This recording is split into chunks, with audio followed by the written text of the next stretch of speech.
Let's go back to the first match of the day. It was Peshawar Zalmi versus Karachi Kings, and Peshawar Zalmi continue to show dominance in the 11th season of HBL PSL. आज एक बार फिर उनके तुर्क के पत्ते कुसल मेंडिस ने बेहतरीन खेल पेश किया और 80 रन की इनिंग्स खेली. Let's have the score card for this match. पहले खेलते हुए कराची किंग्स 183 रन का हदफ देने में कामयाब हुई courtesy of 85 run inning by Jason Roy. साथ साथ आजम खान ने 35 रन की इनिंग्स खेली और रेजा हेंड्रिक्स ने 13 रन की इनिंग्स खेली. But the highlight of this innings was Ali Raza's hattrick. आखिरी ओवर में उन्होंने 3 गेंदों पर 3 विकेट्स हासिल की. इनफैक्ट 3 गेंदों पर 4 विकेट्स मिली थी यहाँ पर पेशावर ज़ल्मी को, बिकॉज उससे पहले वाइड हुई थी, उस पर रन आउट भी हुआ था. तो very interesting last over. It was almost never ending last over.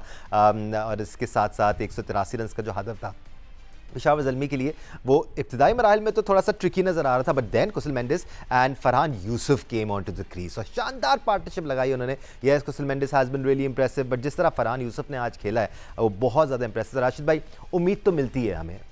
Middle order के बैट्समैन हम तलाश कर रहे हैं. मैच में बहुत कुछ दिखाया सिखाया जी. दूसरे मैच में भी जी देखिए, पिंडीज 8 के 8 मैचेस हार गई, वो साइड पे हो गई जी. लेकिन कराची किंग्स तो 3 मैच शुरू के जीती लाहौर में जी. उसके बाद नेक्स्ट 5 मैचेस हार गई जी. फिर हैदराबाद को लेते हैं, 4 मैच शुरू के हार के 4 जीते. तो बहुत कुछ सीखने के लिए है कि कहीं पे भी एंड नहीं होता. आप परफॉर्मेंसेस देते हैं और आगे जा सकते हैं. कराची किंग्स एक अच्छा टोटल दे सकती थी. जेसन रॉय खेल रहे थे, वार्नर थे और रिदा हेंड्रिक जब आए तो स्लो डाउन होना शुरू हो गया था. कोई 12 बॉल पे 13 रन किए और वो वहाँ से मोमेंटम इनका रुक गया था. लग ऐसे ही रहा था कि बड़ी बैटिंग खिलाई है उन्होंने तो 200 प्लस रन बनाएंगे, 215-20 रन बनाएंगे और ये बना सकते थे. हमने प्री मैच में भी यही कहा था कि जब आप इतनी बड़ी बैटिंग खिला रहे हैं तो दूसरी बैटिंग करनी चाहिए.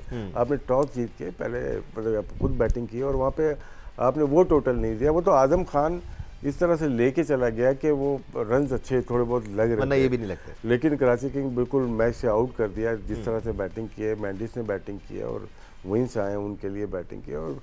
और फरहान यूसुफ जिस तरह से आए हैं, जिस तरह ये ने बात की मिडिल ऑर्डर में, देखिए यही एक फ्रेंचाइज का काम होता है कि यंग प्लेयर को डेवलप करना. उनके पास पीछे प्लेयर हैं लेकिन यंग प्लेयर को 4 नंबर या 5 नंबर पे खिलाना ये बड़ी मैनेजमेंट का कमाल होता है. इन्होंने बड़े प्लेयर डेवलप किए हुए. मां सदाकत लास्ट ईयर इनके पास थे, साइम अयूब इनके पास थे, मोहम्मद हारिस इनके पास थे. तो क्या है, फिर हसन अली जब शुरू में आए इनके पास थे, मोहम्मद असगर इनके पास थे. तो बहुत सारे प्लेयर. अब अली रज़ा को लेते हैं, वो भी इन्हीं के पास हैं और जिस तरह से हैट्रिक की, तेज़ बॉलिंग की, करने की कोशिश की. लग रहा है कि अपने सीनियर से बहुत कुछ सीखा है. ऐसी बॉलिंग जो लास्ट 2 मैचेस में की, पहले नहीं की. अब ये ला के ज़ोर से मार रहे हैं, मतलब हार्ड बॉलिंग करने की कोशिश कर रहे हैं. जाहिर सी बात है, ड्रेसिंग रूम में आपके पास ओतिस गिब्सन है या मिसबा है या मोहम्मद अकरम है या अजहर महमूद है, कुछ ना कुछ ट्रांसफ़र ज़रूर हो रहा है इनके ड्रेसिंग रूम में. क्योंकि बहुत नामवर प्लेयर नहीं थे मोहम्मद बाते, तो उन्होंने भी अच्छी बॉलिंग कर दी. ये पहले नहीं है लेकिन स्किल जरूर है. फरहान यूसुफ पिक नहीं हुए थे टीम में, उनको बाद में लिया गया और उन्होंने परफॉर्म किया. तुमान अभी खेले नहीं है इनके पास, तो क्रेडिट जाता है ज़ल्मी को जिस तरह से वो मैचेस खेल रही है अपने. अब देखते यही है कि पीक पे चल रहे हैं ये. अब आगे का कुछ नहीं पता कि किस तरह से. इनका इंपॉर्टेंट मैच कल दोपहर में शायद लाहौर कलंदर से, बहुत इंपॉर्टेंट है लाहौर कलंदर्स के लिए. सिक्कू भाई, कोई शक नहीं है कि बाबर आजम और कुसल मेंडिस दोनों ने बड़े रन कर लिए हैं पेशावर ज़ल्मी के लिए. बट साइड बाय साइड ये जो फरहान यूसुफ और मोहम्मद बासित की जो पिछले 2 मैचेस से परफॉर्मेंसेस चली आ रही हैं, फिर आज अली रज़ा ने पिच इन किया है. So the whole team is pitching in. खासतौर पर यंगस्टर्स इनके लिए पिच इन कर रहे हैं और कहीं ना कहीं इस तरह पिच इन कर रहे हैं कि इनकी टीम मजीद स्ट्रॉन्ग नजर आ रही है, which is a very good sign, positive sign for Pakistan. देखिए, मैं पहले दिन से ही कह रहा हूँ कि जितने भी यंगस्टर्स हैं उनको खिलाना चाहिए. और ये इस लीग का इसलिए कि हम यहीं से लोगों को पिक करते हैं, हमारी नज़रें इसी लीग पे होती हैं सारों की. पूरी लगे कैसे वैसे मोहम्मद बासित आपको?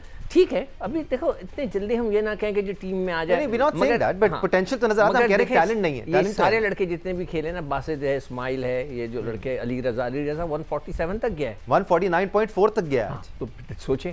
और हमारे जो प्राइम फास्ट बॉलर्स हैं, मैं नाम नहीं लूँगा, 137 135 इस पे चल रहे हैं. क्या इंजरीज हैं उनको, मतलब क्या है, मतलब इतना बड़ा फ़र्क है. और हम चेंज करने को तैयार नहीं. वही लड़के, जैसे अभी राशिद ने बताया, वही लड़के वहाँ जा रहे हैं अभी बांग्लादेश के टेस्ट सीरीज़ खेलने. हमें कुछ तो तब्दीली करनी चाहिए ना, कुछ तो चेंज करना चाहिए था. कहीं तो कहीं यंगस्टर्स को देखें, नकवी साहब को फिर कहूँगा, सर आप 50 लाख रुपए उनको दे दिया इंडिया से हराने जीतने के बाद, तो उससे कोई फ़ायदा नहीं है। उनको खिलाएं, उनको यूटिलाइज़ करें, that will be more better कि आप उनको खिलाएं। मैं तो उनको कह कर आया था कि जो आप अंडर 19 की टीम को 3 डे जो मैच होते हैं उसके ग्रेड 2 के, वो खिलाएं। पूरी अंडर 19 की टीम, जब तक लड़का 20 साल का ना होता है, वो सब राज़ी हो गए थे, हाँ हो गया था, फिर ख़त्म, पता नहीं कहाँ चला गया वो सारा प्रोग्राम। मैंने लिख कर दे के ड्रॉज बना के उनको देकर आया था, वो भी नहीं किया उन्होंने। तो अंडर 19 के बच्चों को अगर आप यहाँ पे यूटिलाइज़ करेंगे। अच्छा, एक और चीज़ जो यहाँ पे मैं बहुत ही अजीब सी लग रही है, इसमें अली रज़ा भी हैं, दूसरे भी हैं, नया बॉल क्यों नहीं करते? अगर हमारे फास्ट बॉलर्स इन पिचेस पे, हमारी पिचेस पे नया बॉल नहीं करेंगे तो बाहर जाके कौन करेगा? जब हम मुल्क से बाहर जाएंगे तो उधर कौन करेगा? क्या सब इंतज़ार में खड़े होंगे, नहीं जी मैं तो नया बॉल। मैं तो हैरान हूँ, मेरी तो समझ से बाहर है एज अ फास्ट बॉलर कि नया बॉल नहीं करना चाहते, और हम रोते थे कि कोई हमें नया बॉल दे दे, हमारी बारी में हमें नया बॉल नहीं मिलता। तो ये चीज़ एक बहुत अलार्मिंग है, जो मुझे समझ में नहीं आ रही है कि इसका क्या इलाज होगा। फरहान बहुत ज़बरदस्त खेले, मुझे बड़ी खुशी हो रही है उनकी कि वो अच्छा खेले। मोइन, फिर जो मोइन थे उनको नीचे नंबर पे भेज दिया, उनसे ऊपर अब्बास अफरीदी चले गए। खुश तबीयत सही नहीं थी मोइन की। अच्छा, तबीयत नासाज थी, तो खेले क्यों? Then Ahmed, speaking of Peshawar Zalmi and how they've been dominating in HBL PSL 11, हम ओवरऑल भी बात करेंगे, आप बता सकते हैं ओवरऑल क्या तासुरात हैं आपके। But Farhan Yusuf specifically middle order में चूंकि हम तलाश कर रहे हैं एक batsman, he is been good, he is been persistent and consistent to an extent। हाँ, बहुत बड़ी इनिंग्स नहीं खेली, आज की उनकी 58 की सबसे बड़ी इनिंग्स थी, but there is enough there to develop at least. जी बिल्कुल, पोटेंशियल शो किया है। ना सिर्फ वो अच्छी बैटिंग करते हैं, इनफैक्ट फील्डर भी बड़े जबरदस्त हैं जी। और जिस तरह अभी आपने बोला है कि इतनी बड़ी उन्होंने इनिंग्स इस तरह खेली नहीं है, लेकिन पोटेंशियल शो किया है। अब इनका डोमेस्टिक में ख्याल रखना है, इनके साथ काम करना है, इनको इन पे नजर रखनी है और मेक श्योर करना है कि he develops into a good batter जिसकी पाकिस्तान को जरूरत है। दूसरी तरफ पेशावर ज़ल्मी की जो आप बात कर रहे हैं, देखिए कि मेरे ख्याल से इससे अच्छा टूर्नामेंट तो किसी भी टीम का जा ही नहीं सकता जिस तरह उनका जा रहा है, और जिस चीज पे हाथ रख रहे हैं वो गोल्ड हो रही है। शुरू के अंदर हम ये बात कर रहे थे कि यार अच्छा अब ये नाहीद चला जाएगा, शरीफुल चला जाएगा, फिर क्या बनेगा। उन्होंने वो भी शो करके दिखा दिया कि यार वो चले गए हैं, लेकिन वी हैव, जिस तरह राशिद भाई बात करते हैं कि उन्होंने बेंच स्ट्रेंथ जो है बड़ी अच्छी जबरदस्त बना के रखी हुई है और उन्होंने वो प्रूव किया है। तो दूसरी तरफ अगर आप बात करेंगे कराची किंग्स की भी, देखिए हसन अली और ये वो बड़ा बैंग करता है हसन अली पे कराची किंग ना, अपनी बॉलिंग वाइस कप्तान भी वो बनते हैं और सीनियर प्लेयर भी हैं। और शुरू के 3 मैचेस आप देखेंगे जो कराची किंग्स जीता है उसमें उनकी बड़ी परफॉर्मेंसेस है, लेकिन उसके बाद जैसे ही हारना उनका स्टार्ट किया तो उनके जो मेन प्लेयर्स हैं जिन पे ये बैंक कर रहे थे, एक तो उनका कप्तान जब गए वो इंजर्ड होके वापस आए, ठीक है, उसका फर्क पड़ा है ऑब्वियसली। फिर आज फिर को 52 हुआ है, 52 स्कोर हुआ है। तो यही 52 स्कोर किसी यंगस्टर को, जब अली रजा को पहले मैच के अंदर पिटाई हुई थी, तो उस बेचारे को वापस आते आते ये हम अब सारे जो तारीफ कर रहे हैं तो पता नहीं कितने मैचेस वो बाहर भी बैठे हैं, उसके बाद वो आए और आके उन्होंने हैट्रिक भी किया है, 150 टच कर रहे हैं, दैट्स फिनोमिनल।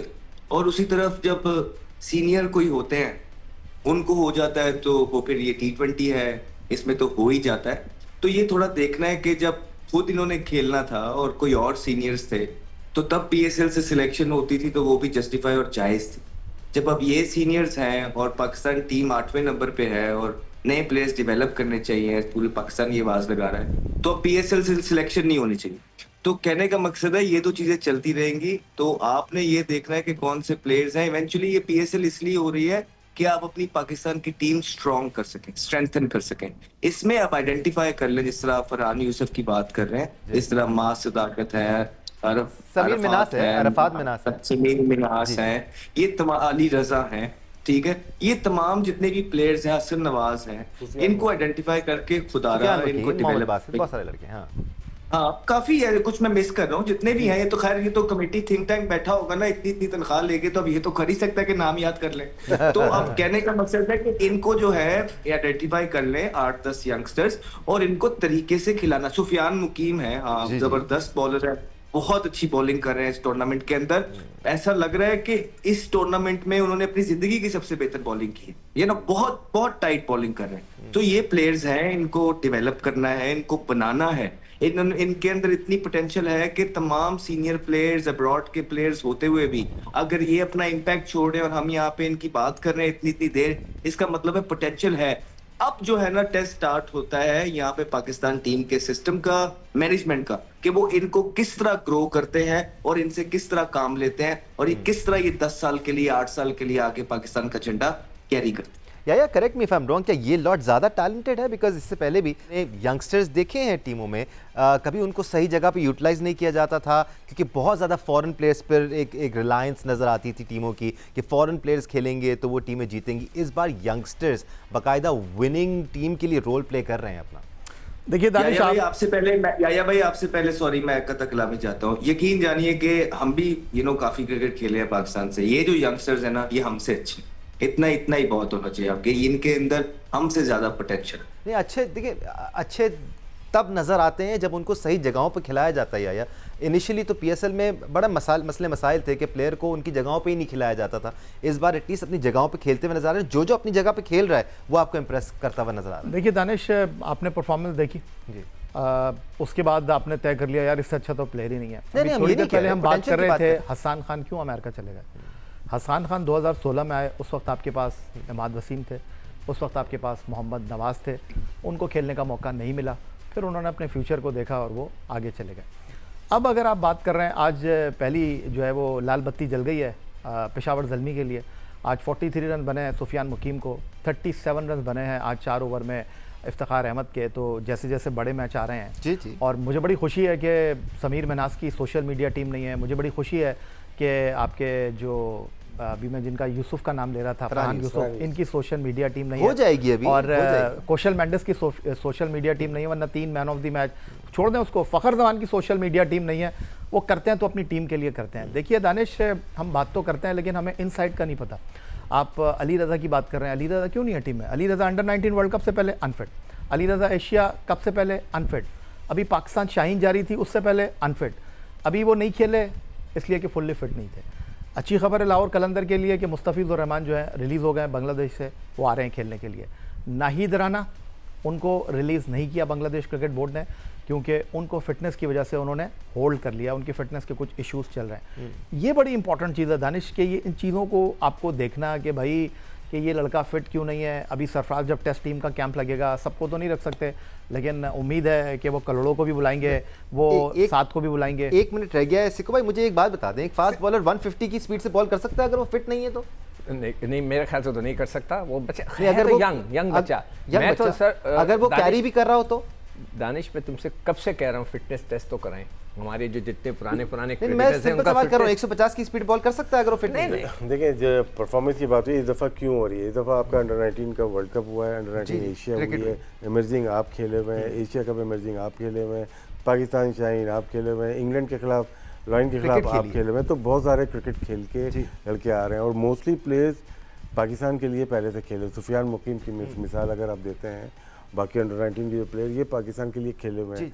वरी उन प्लेयर्स की है जो कि बड़े नाम हैं और परफॉर्म नहीं कर पा रहे, क्योंकि टीम जब बननी है ना, अब हमें नए प्लेयर चाहिए। फ़खर जमान 1 साल के बाद हमें उसके रिप्लेसमेंट चाहिए, हमें दूसरे जितने भी शाहीन की 2 साल 1 साल के बाद हमें रिप्लेसमेंट चाहिए, तो उसकी तैयारी हमें अभी करनी चाहिए।